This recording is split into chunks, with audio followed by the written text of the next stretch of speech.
At the same time, Elayir was having trouble keeping the funds and manpower for the investigation going. Eldamar's attention had been stretched very thin lately. They had an invasion of Ulquin Ibasa to organize, complicated heavily by the fact the Ibasans had somehow managed to take over Fort Oriclo without Eldamar realizing it. They were throwing a lot of money and manpower at Cyoria in order to get the city up and running again, in order to make a show of strength and lift up morale. And these efforts often clashed greatly with Elayir's own investigation into what had transpired there. Sulamnon, Phokrinia, and even many smaller countries were stirring, trying to see just how badly the kingdom had been hurt and whether they could fish in troubled waters while Eldamar's forces were distracted elsewhere. And finally, there was that permanent gate that linked Eldamar with the jungles of Koth, which had everyone and their mother excited about the incredible opportunities this presented. The gate was clearly related to the Ibasan invasion somehow, but Elayir and his men were not allowed to examine it closely for fear that they would destroy the precious, irreplaceable intercontinental gate with their tampering. And then his superiors complain he has no results. Of course he had no results. Just what did they expect when they constantly keep taking his money and resources, and don't let him touch things or question people? But Elayir was patient. His foes may have won this round, but he knew what to look for now, and everyone slipped up sooner or later. It may take a year or even a decade, but they were bound to make a mistake. And when they did, Elayir would be there and he would be ready. Break. Daimen Kaczynski was having a stressful but very exciting month. From the day he had woken up in an unknown room in Cyoria with an entire month of his life missing from his memory, it had been a non-stop wild ride of crazy reveals and maddening complications. It was annoying, but truth be told, he kind of enjoyed it. A safe, boring life had never been something he coveted. He somewhat resented his little brother for wiping away a month of his life to save his friend, but he understood.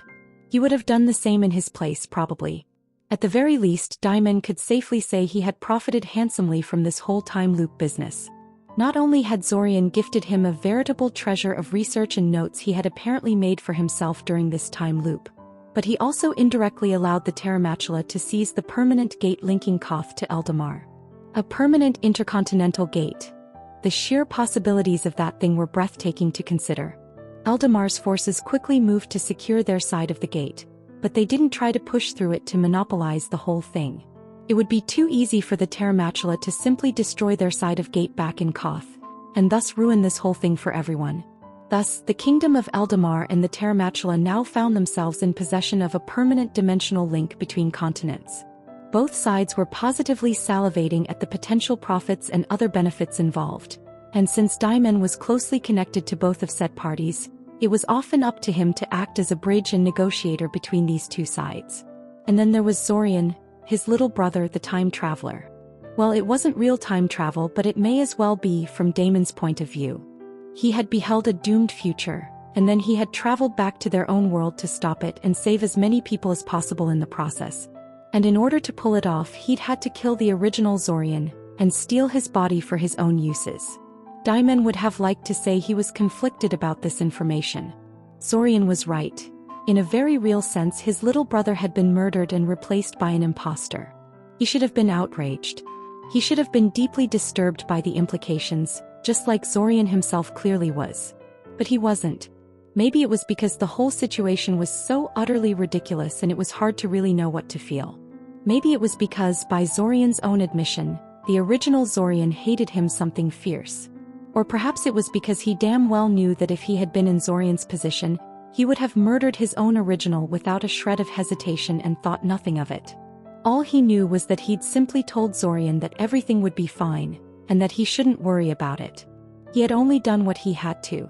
Maybe it was just Daimen imagining things, but he thought he'd seen a small flash of gratitude in his brother's eyes when he said that. He hadn't expected the big bad time traveler to actually care about his opinion that much. Interesting. Now here they were, every Kaczynski sibling gathered together. Daimen, Zorian, Kiriel, and Fortov were all standing next to one another at Cyoria's train station, waiting for the next train to arrive. Their parents were coming to Cyoria. It was kind of funny, actually. If his parents had arrived to Koth as planned, they could have been here way earlier. Daimen would have arranged for them to step through the brand new interdimensional gate linking Koth to Eldamar, and they would have been home before you knew it. Alas, they'd actually heard about the attack on Cyoria when they had almost reached their destination, and decided to immediately switch ships and turn back. As a consequence, they had spent almost an entire month in transit before they were able to return to Eldamar. Sighing inwardly, Daimen noticed that no one except him looked actually excited about that fact. Zorian looked bored and disinterested, clearly intending to just get this over with as quickly and painlessly as possible. Fortov seemed nervous and unsure how to behave. His other younger brother had been acting strangely ever since Daimen had evacuated him from Cyoria along with Kiriel, and Daimen had no idea what was going on in his head at the moment, but he clearly wasn't looking forward to this meeting. As for Kiriel, she was playing around with the fancy snow globe Zorian had bought for her while they had been waiting for the train to arrive, but Daimen could see she was extremely nervous under this disinterested facade. That he should have brought Arissa with him, he lamented. He had originally left her behind because he didn't want to provoke his parents in this particular meeting, since they were bound to be extremely distraught already, but now he wondered if her presence would have been a positive thing instead. It was too late for such regrets, however. The train soon entered the station and began to disembark. It wasn't long before Daimen spotted their parents. They weren't carrying much in the way of luggage. Daimen winced internally. It made sense since they must have dropped off most of their stuff when they had stopped by in Siren. Still, the fact they were carrying practically nothing meant they expected this to be a very short visit. This was probably going to get unpleasant. Not long after Daimen had spotted their parents, they also spotted him. The two groups quickly made their way towards one another. "For heaven's sake, what are you children still doing in this city?" Mother complained the moment they were within earshot. Mother Daimen tried futilely. "The whole city was under siege until recently. The academy is closed. Why aren't you all back in Siren already?"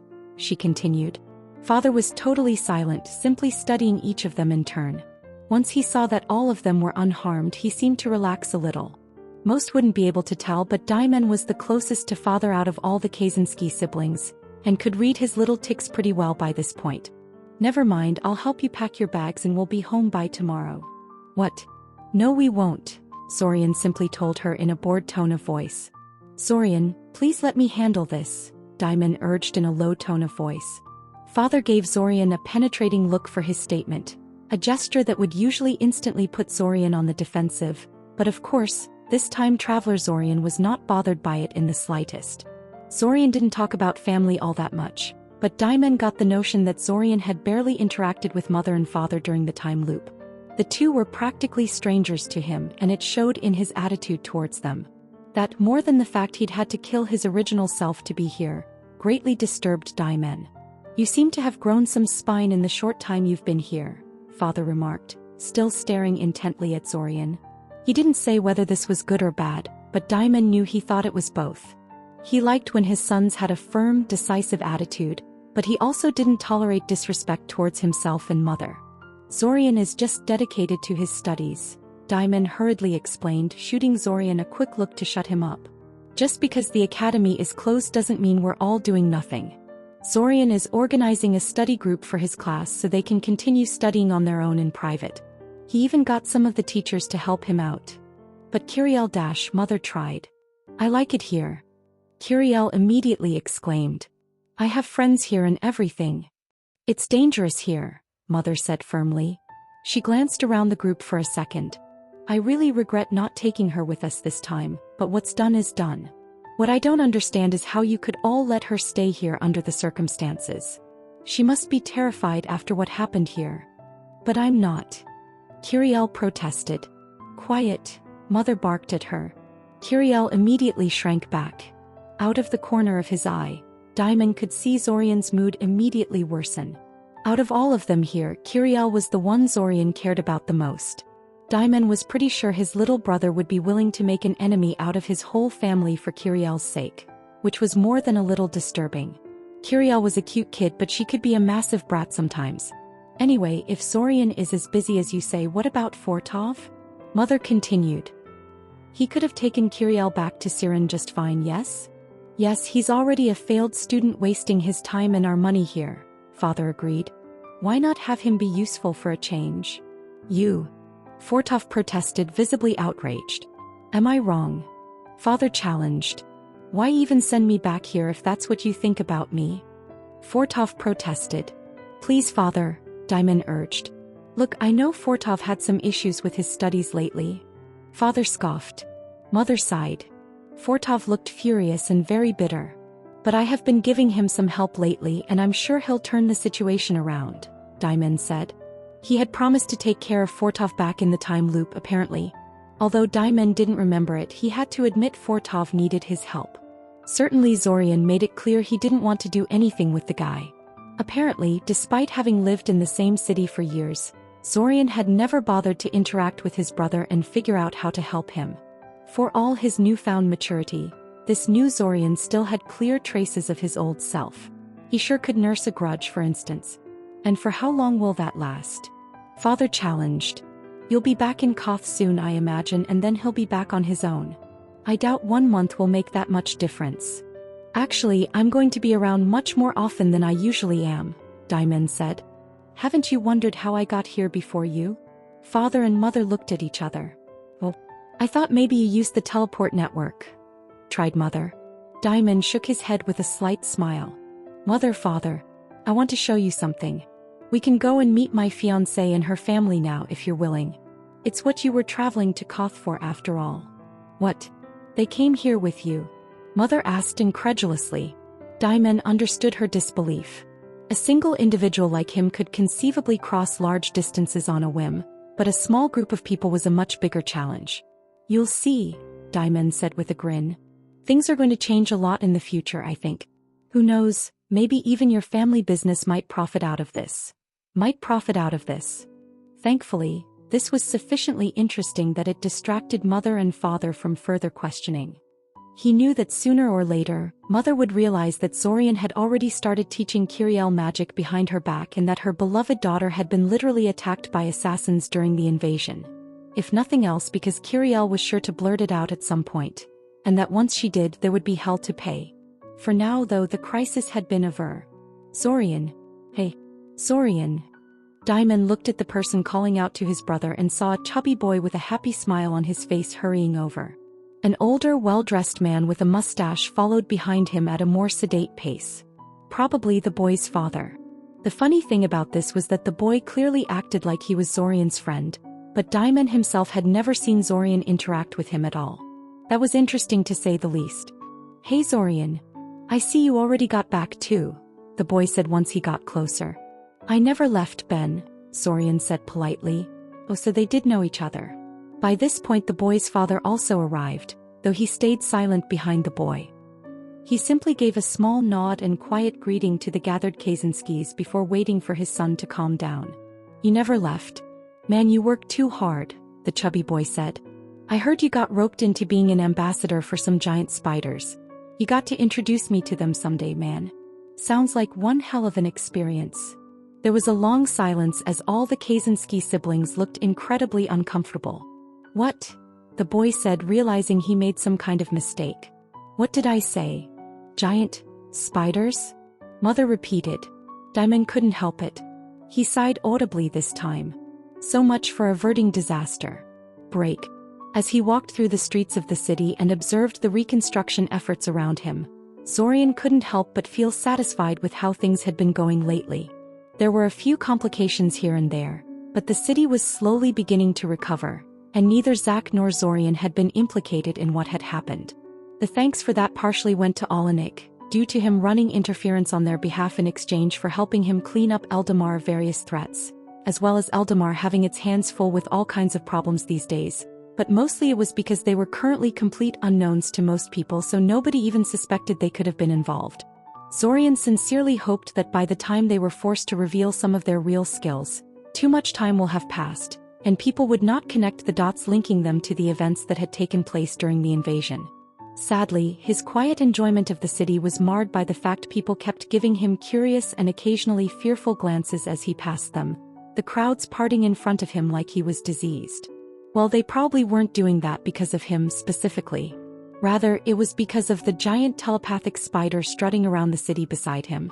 Spear of Resolve seemed completely unperturbed by the reception, however, and gave no indication this sort of behavior bothered her. If anything, she seemed immensely pleased with herself that she could walk through the city of Cyoria in broad daylight without being immediately attacked, or met with screams and calls for help. This was already a victory for her and her web. The Arania hadn't been entirely accepted by the city authorities yet. Legally, they were still considered monsters that had no rights, and there was a portion of Eldamarian leadership that really wanted to just wipe them out or drive them out of the city. However, the Arania had quietly gathered a considerable amount of support in the city over the years, so there was also no shortage of people willing to argue on their behalf. More importantly, even the critics that considered them dangerous telepathic parasites had to admit they were instrumental in preventing the various threats from the lower reaches of the dungeon from menacing the city. Considering the amount of destruction and suffering Cyoria had suffered recently, the last thing it needed was to go through a monster invasion too, because some general couldn't tolerate the Arania living beneath the city. The opinion of regular citizens was, from what Zorian could understand, somewhat mixed. The Arania were said to have helped fight the invaders, which won them some goodwill, but they were also monsters, spiders and mind mages. None of those three sounded good to the average citizen. Accordingly, when people saw Spear of Resolve walking down the street like she always belonged there, their reactions were mixed to say the least. Thankfully, both Zorian and Tinami were accompanying her on this stroll to make sure no incident occurred. Zorian was certain that Spear of Resolve was resourceful enough to evade any real conflict with frightened citizens, but it was best not to risk things. "So how are the negotiations going?" Zorian asked Spear of Resolve, not bothering to use telepathy for Tinami's sake. The Aope had managed to secure a magic exchange with the Arania, and Tinami was a part of that, but she wasn't psychic and her advancement was slow. She wasn't good enough for casual telepathy yet. Somewhat disappointingly, Spear of Resolve admitted, using sound magic to speak out loud as well. "We have managed to block any initiative to have us driven out of our homes, but it's unlikely we will get legal recognition anytime soon." "That was always a little naive of you to expect," Tinami told her. The Aope usually preferred to employ older and more experienced people for these kinds of meetings, but Tinami was the designated heir of the house, and she was throwing her weight around to get personally involved in something that very much interested her. "You're still too much of an unknown for people to trust you, regardless of your help with the invasion." "Oh, I know that," Spear of Resolve assured her. "I didn't expect a better outcome so much as hope for it. I have already made the necessary preparations.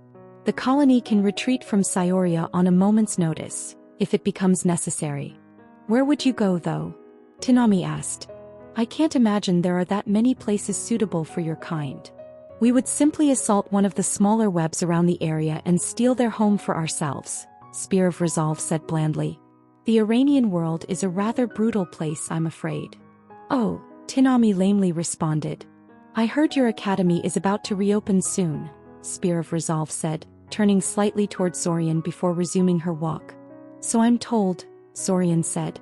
He spotted Taven and her team in the distance, trailing after a large group of other mages, and gave her a small wave. She waved back but didn't linger or try to talk to him, simply following after her group so she wouldn't slow them down. She looked happy though. In the wake of the invasion, there was an urgent demand for combat mages, so she had plenty of job offers and opportunities to prove herself. If it doesn't start again soon, the parents that didn't get frightened by the attack will start pulling their children out of the academy out of concern they're not getting taught anything.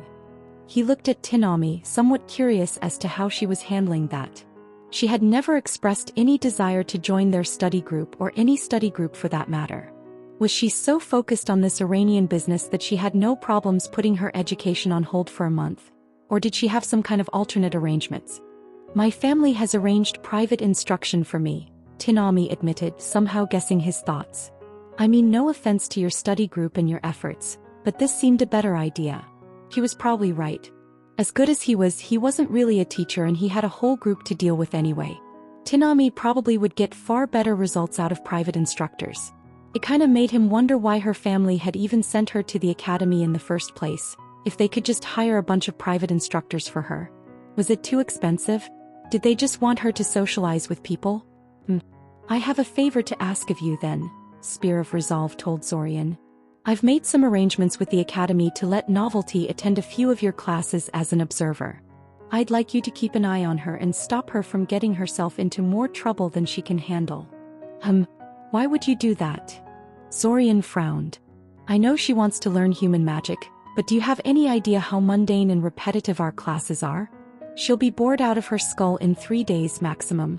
It would be better to just have her come to me for instruction. I did promise I would teach her after all. No offense, Zorian, but you're just a beginner mage still, Tanami said, frowning.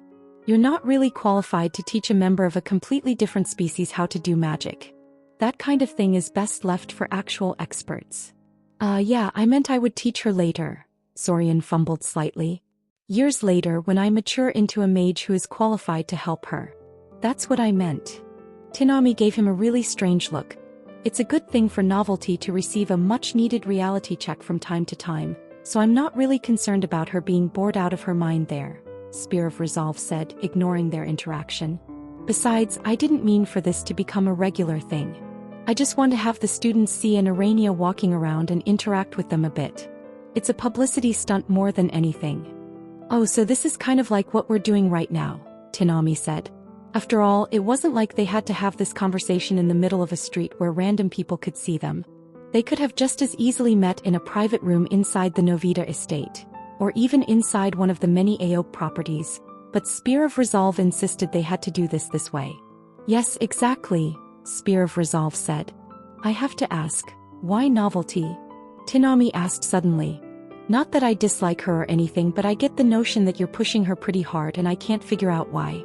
She is not exactly someone I would pick for an ambassador if I had to choose. Surely you have Urania that are more solemn than her. Enthusiastic seeker of novelty is more suited for the role than you might think, Spear of Resolve said after a short pause. You have to understand that the number of Urania living beneath Cyoria is not that great. We must hunt to survive, so we can't support large populations. Of the people I do have, many have no interest in learning how to interact with humans or even downright look down on them. The flicker mind thing, Tanami said, sniffing disdainfully. Yes, that. The point is that I really don't have all that much to work with, and Novelty is one of the few Urania who is downright enthusiastic about going out into the city and meeting humans face to face. Besides, while her antics might not be exactly professional, I've noticed they put many humans at ease better than a solemn, respectful approach.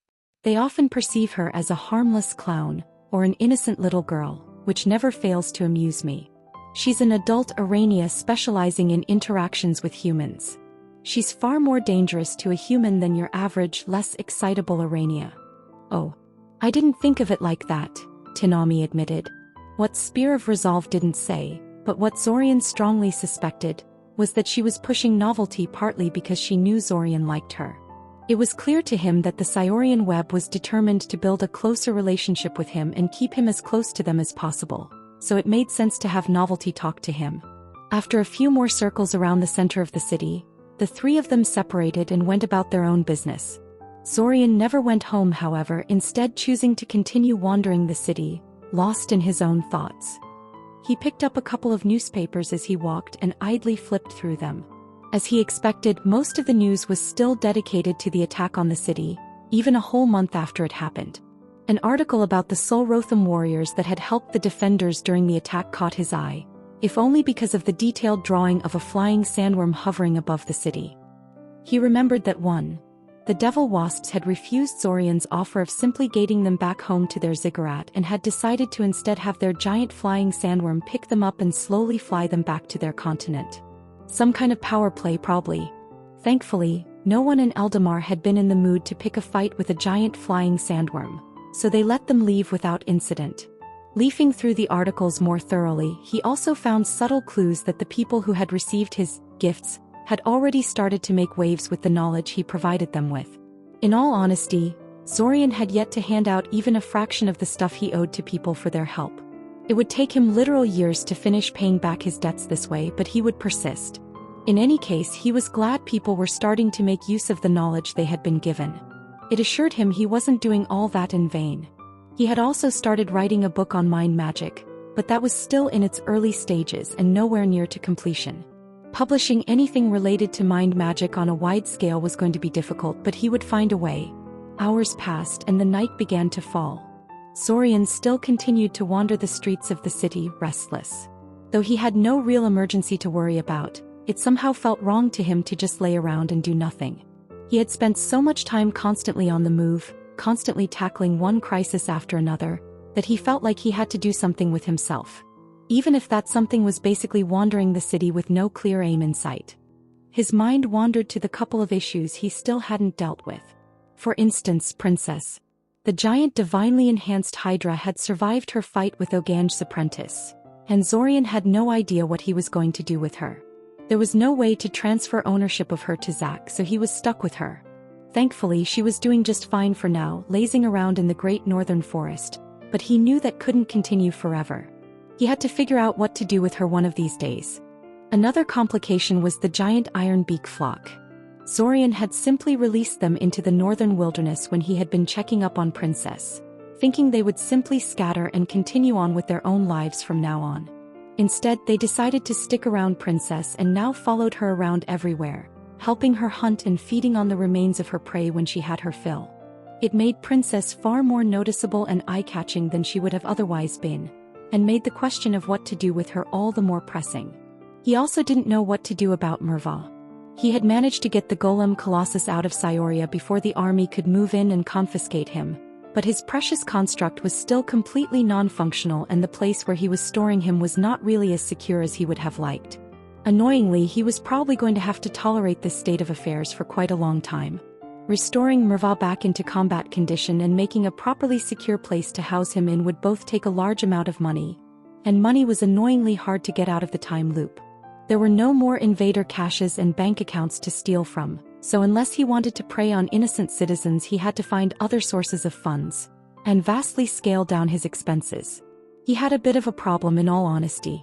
During the time loop, he'd gotten into the habit of spending money like water, and though he was mindful of it after their victory, he still struggled to keep his expenses under control. He still had a sizable stash of funds to draw upon, but it was constantly getting smaller by the day. He had tried to get large sums of money by selling some of his creations, but that had drawn way more attention than he had thought it would, so he was forced to stop with that for the time being. The only thing he could do was, spend less. At least until he found a convenient way to make a lot of money without it making huge waves or being traced back to him.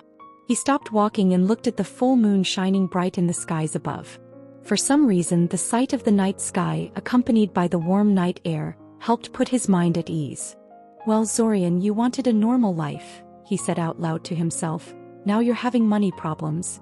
What could be more normal than that?" "You said it, brother," an unknown man shouted at him from his left. It wasn't anyone Zorian knew.